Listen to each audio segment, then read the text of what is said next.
This is the Brave Ideas Podcast, brought to you by Aqua, part of the Wonderman Network. Welcome to episode 28 of the Brave Ideas Podcast, the show that is all about bringing to light fresh perspectives from the worlds of digital and marketing. I'm Dan Herman. I'm a digital strategist. I'm craving cheesy nachos, and I speak basic Spanish. And today I'm here with my co-host. I'm Esther McGeer, Head of Conversation Analytics at Aqua, and proud script repeater of 10 Things I Hate About You, word for word. Today we are thrilled to have Sofia Adarve, Usability Analyst at Aqua, with us on the show. Sofia is a former product designer, a native of Medellin, Colombia, with an O, who once dressed up as the Snapchat rainbow face for Halloween. And today, she's going to talk to us about designing for experience. Sofia, what's new? Hi, everyone. I'm speaking today about how a product design engineer fits in the UX world. So, how does a product design engineer fit into the UX world? Okay, first of all, I think I start explaining what product design engineer is. Design engineer is basically a measure of industrial design with mechanical engineer and marketing.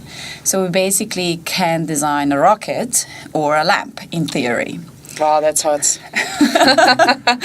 But like how it fits with digital is the same approach that we take to design a rocket is the same approach that we take to design an app or a simple, page on a website. If I'm understanding what you're saying correctly, is that there's a lot of synergy between designing things for the real world and designing things for the digital space. So I'd be quite interested for you to get into the methodology of how you design things for the real world, and then how does that connect Correct. to digital? What we have to understand is to design any specific or any kind of product, we need to base everything on a specific user, the user-centric approach. So even if you're going to design a car for a specific person, you're going to design an app for a specific target users, this is the same approach. You need to understand the user, how the things, what it consumes, what do they know as well. This is very important because we're not going to reinvent the wheel. If they know exactly how to use a toothbrush, well, we're going to reinvent how to use it.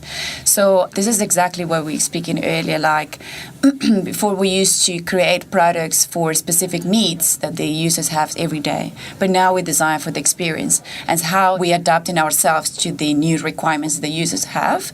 And because they're asking for more and more, we need to just be capable to just go for that. So how do I feel that I fit in this field is because I basically have a disease of overthinking. No, I must be honest, Sophia. I know Sophia quite well, and she really does have a disease. We can't go to the movies without discussing where the cup holder is. Correct. And whether it's in the right position.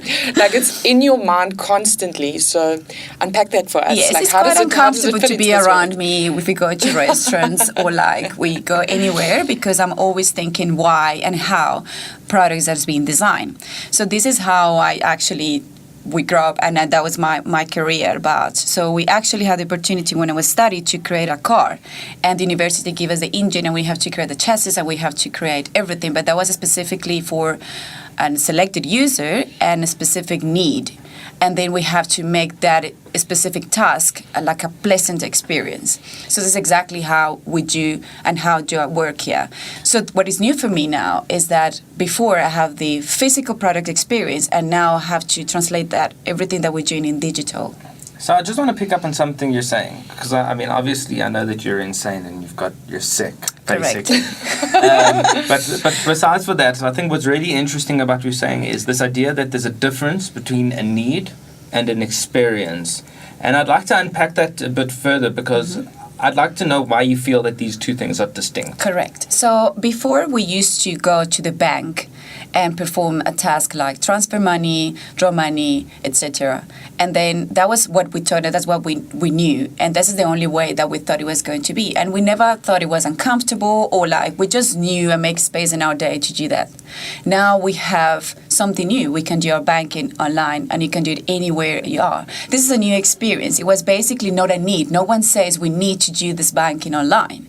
It's something that we just improve the experience how to do it. So maybe this example is have a need and have something experience, but it's exactly what we say. Like, we create new behaviors. As designers, we are responsible of creating new behaviors. And to create new behaviors is a big responsibility to make it user-friendly and like not interrupt or just create new stuff. The way that we used to socialize, the way that you used to meet people, like I say, banking, book holidays, all these things they require a different interaction with other human beings and with other type of products, physical products and places. Now we can do everything digital. So that's why I'm saying my career has such a big impact in what I'm doing, because we need to see the transition and how this converted, like how you used to do things in a different way, and now we're leading to do things in the other way. I completely agree with you. Like, even when it comes to basic products that we're designing today or basic experiences, all of them touch on digital and the Internet of Things, really. So the car you use, for example, touches on digital and is driven by digital, etc.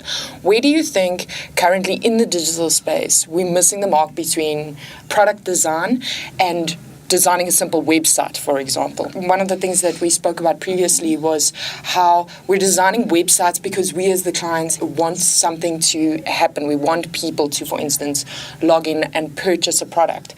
But if we're looking at product design and we're looking at user experience, where are we missing the mark there? So that is also very important, like me, as working as a digital agency and trying to just be focused on digital products. We have the everyday conversations with our brands and our clients, and they basically say we want to sell more, and then we have to just kind of stop them and say why we want this, and also ask yourself and your clients what they really want. So we are normally like the voice of the user in this kind of meetings, and we say, I know you want this, but the actual user wants that.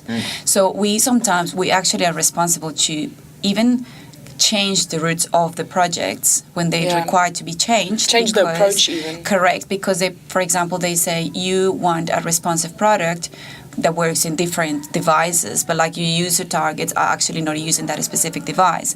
So we sometimes had like stop and rethink the whole approach. It's like, I know in your mind you want to sell specific things, but like it's why you want to sell it and why you think your users needs this, because some of the people don't actually need it. Not everything has to be solved with an app. Not everything has to be on my phone. Yeah. You know, so we lack in the communication, like, because we are moving so fast, we think that we need that, but it's basically no. Like, I was actually watching something yesterday, pretty amazing, like these 3D printers now. A couple of years ago, it was something that it was only accessible for people that know how to operate the software and the machine, which is a huge machine and takes hours and has a lot of calculations involved. Now it's a new product you buy for $99 that you actually can print 3D from your phone. So you take a photo or you have a specific shape and you can print it in a couple of hours on your phone. So we are now creating new behaviors. Is this needed? We don't know. But it's like this kind of things, like we are responsible for everything that we're creating. So I think it's really interesting, and I love this idea that there's this challenge between what client wants and what the users are looking for. And I think that's something that manifests in a lot of different spaces, not simply from a user experience perspective, but across different things. But I'd like to come back to something you spoke about earlier, which is about how product design is about driving new behaviors. And I just want to unpack and understand that a bit more, because I'd like to know why a brand in the digital space is looking to create new behaviors, and not even why they're looking, how they can do that digitally. So I think what's happening right now, what I would just think is like the trend in the world right now is like I said before, we're going everything digital, and we had a set of the specific devices that are actually accessible for everybody. So we only have basically desktop, tablet, smartphones, and some feature phones. We only have this range of devices to work with. And basically everybody can offer the same offering. So pretty much all the banks now have a banking app. What is the competition that is create like new behaviors or new experiences to make the experience simpler in terms of anything? So for example, one simple product in one bank app would be like make the transfer instead of 5 steps as an example, make it 3. Because what we know now is that we now as consumers, we actually chosen products and we actually criticize products in a different way. Before it was, what is the value and how cheaper it could be. We now have all the standards. So like now we judge it, how quick I can get it. Can I use it on my phone? Can I add additional things like can I part of transfer money on my banking app? Can I do it to an SMS or like WeChat? Now I can transfer money online. This kind of things like it was not needed before. But just those value apps actually makes the user just kind of love this brand more, just for the specific So now things. it's not just, different brands have different websites and they all kind of work the same, etc. It's about what extra product that website gives me that makes my life easier. Or that runs easier. Like many, and this is the thing, like we just perceive these brands like that for the kind of benefit that I offer. Like everybody or many people used to think, like probably our parents thinks that like Uber is a car service or like taxi service, which is an app. So this is the kind of things like, and I'm sure if there's another app in future that like make something that we see on Uber much simpler, you just go for it. You just know that's the behavior. You demand this. You demand that things go faster now. Yeah. So, I mean, I share that experience. I just recently got Netflix, and I have to say that the user experience and the ease of use of Netflix makes it immediately compelling over a range of different services. And that user experience extends not just in how you navigate, but also how it just works. Awesome. Thanks, Soph. I think that's really great and interesting information. It's been a great conversation as well. I'd like to ask you one final question, which is if there was one thing you could take out of this conversation for Aqua as well as the broader industry, what would that be? So, like I said, like we are in a digital agency and a digital area, but like we need to step back sometimes and ask why we consuming the products that we're consuming now digitally, and like we need to think about the experience overall, and just don't. I mean, we know better, and our users knows better. We need to have that in mind. That like expecting, and we are competing with absolutely the world, because it's not just the local banking sites that we have. It's actually the user can research what other users are doing overseas. So we need to just always have our mind open to see that it's not in a digital world, obviously, but also in other kind of products. We need to just be aware what is happening out there, and every one of the agents, people of the agency, need to be aware that like things are changing very quickly, and we have to learn quicker than our users. I love the idea that with digital, it's a product that can always be optimized on a daily basis, even, and that changes constantly. It's very. And we have users so young now, like kids are like researching about things online, and they're consuming information in a different way, and they know better, and they expect things to work easily, because now even kids 3 years old have iPads as toys. Like now we have to think about design iPads for kids. Like those kind of things, we didn't think about this before, and this is a real fact. So Sophie, if kids from the age of 3 up until adults want to get hold of you, want to find out more about product design, where can they do that? Where can they contact you? Okay, so yeah, my name is Sofia Adarve. I know in English we pronounce Sofia Adarve, but like my email address is sofia@aquaonline.com. Thanks, Soph, and thank you for listening to the Brave Ideas podcast. If you liked what you heard, please subscribe on iTunes, Stitcher, or YouTube. And while you're there, give us a rating and a review. For more awesome content, please visit the Brave Ideas blog, which you can find at aquaonline.com/Brave Ideas podcast. Also, if you want to get involved in the conversation, please follow @Aqua Brave Ideas on Twitter or Brave Ideas Podcast on Instagram. If you want to keep in touch with me, Dan, you can follow me at Elhermo, ELHERMO on Twitter, and Elhermo23 on Snapchat and Instagram. And you can get in touch with Esther. You can email me at estherm@aquaonline.com. Special thank you to Sofia Adarve, our guest. Thanks to Matthew Klavansky for music and production. Thanks to Johan Buerta and Eras Ghost for the art direction.